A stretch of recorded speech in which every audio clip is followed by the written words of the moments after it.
Now, there's a couple of things you should know about the CTP position. First, I am not your called pastor, and which is not the intention of the position, nor actually am I allowed to be. I have signed a contract for 1 year, a contract that can be extended actually up to 2 years. After that, the presbytery will have to approve it to go beyond that point. Now, typically it takes a church about a year to go through this transitional process as we go through various tools. And what I also want you to know is that when the time is right, I will help you with your pastoral search process as you look for a new pastor. The contract can be ended when either party, either the church or myself, feel like there's no longer a need for this position.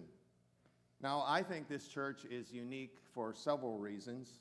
One is you are, I was told, a church splant, meaning that you were a new church plant in this community, but you're also a split from your mother church. I'm also learning that you're unique here in Conway because you are one of the few churches offering a traditional service, a traditional worship service. Also, one who has talented musicians that help lead, and that's not found everywhere either. And while COVID slowed the growth, it looked like you were really building and had momentum going in up till COVID hit. I still see potential for this church to grow, and I think it could grow exponentially.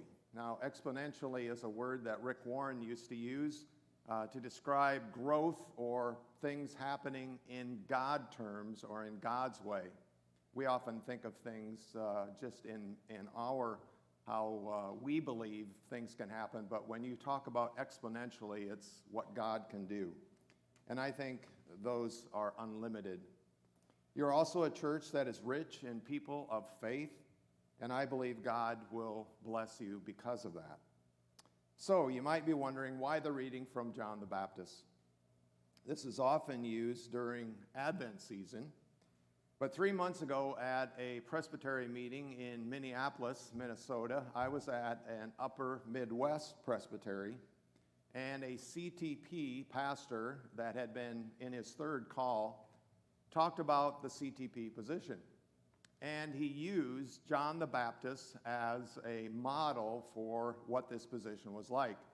But he wanted to make clear right away, he said, now I'm not saying that I am John the Baptist, nor am I saying that your next called pastor is going to be Jesus. Now, some of you might want that to happen, others maybe not, I don't know.